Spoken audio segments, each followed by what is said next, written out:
Netcasts you love. From people you trust. This is Twit. Really, dude? Cat pictures? Really? Meow. Yeah. Thank you, Tony Wang, editor-in-chief here at the Twit Network. So, as probably a lot of you know, when the Galaxy Note came out, Tony introduced me to it. It was the first phablet I ever played with, a telephone that was a huge monster screen. Then the Note 2 came out, and in both cases, I was a big fan and used them as my day-to-day phone. And I've been very interested, as I'm sure many of you have. I could barely get that in the shot with the Galaxy Note 3. Well, it's here, and it is a monster in everywhere. Wait, except one. It's a little bit smaller, thinner, and narrower, even lighter than the Galaxy Note 2. But it packs a bigger screen, 5.7 inches, and really improves on the one thing I didn't like about the Galaxy Note 1 and 2. It is a 1080p display. We got a full HD display finally on this, and you can see it is a gorgeous display. Quad-core processor running at some insane 2.3 gigahertz or more. I can't even remember. It's big. It's fast. It's got 3 gigs of RAM, 32 gigs of internal storage. Of course, you could put a micro SD card in as well.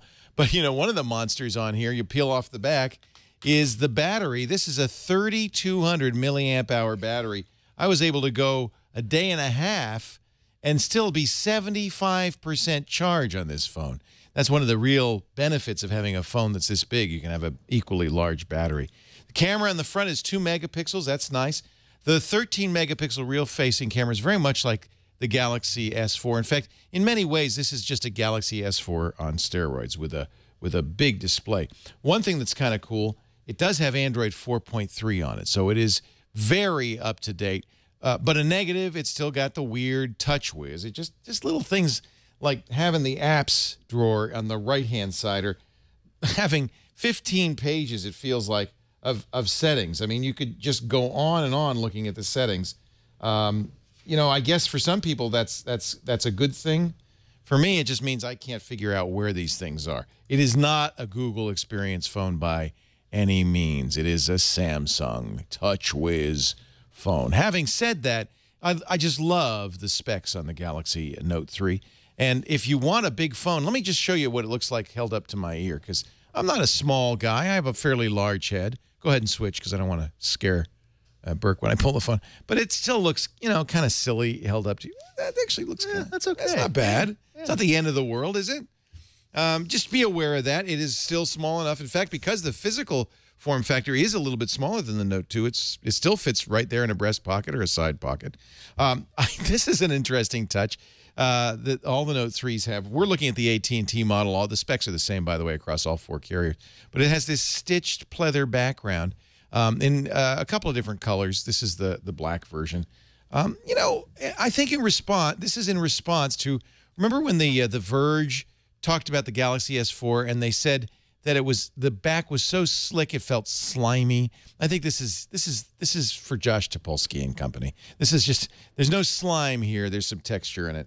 And it does feel pretty good in the hand. It's just a little strange to have actual stitching on a smartphone. Now, the other thing that, of course, made the Galaxy Notes great all along was the stylus. And it has the stylus, of course, and a lot of stylus-specific features. In fact, as soon as you pull the stylus out, you see it's got this new menu. Notice it has the floating stylus feature where I'm not actually touching the screen. That's handy because you can float over something and get more information about it. I can draw. I can keep memos with the stylus. You can do all the, you know, this is, that's really silly, isn't it? All right. I don't use a stylus, but if you're an artist or you like to do handwritten notes, this is a very nice feature. And I think is one compelling feature a lot of people who buy the Galaxy Notes look for. So it's here. The S Pen is back with the little touch button and all that. In fact, I think if anything, they've improved on it. In fact, in every respect, I would say this is an improvement over the Galaxy Note 1 and 2. It's kind of a great phone. I loved the camera. I'll give you an example of the TouchWiz nonsense. I'll start the camera app, and immediately you see the problem. There's a golf mode in here. Now, I guess that's great if you're in golf, if you're a golfer, but this is Samsung just goes crazy with little features, weird features. in the camera and everywhere else. And it's definitely not. Look at that. Every time I take a picture, it says, "Look, with the tag buddy, I can keep track of the weather, location, the person, and the date of each picture as you're taking it." Never mind. I know, that TouchWiz. It'd be great to get rid of it. You can. CyanogenMod already is available on the Galaxy Note 3. Maybe you like TouchWiz. I'm not a big fan. But overall, I got to say, this is a great phone. And if you're a fan of phablets, of giant phones, there are biggers. In fact, the new HTC One Max is 5.9 inches. It's even bigger than this. But this is well thought out. It's a mature product. This is not Samsung's first time to the giant phone rodeo. And I think they've done a very nice job. But definitely a buy if you're the kind of person who's looking for a big phone.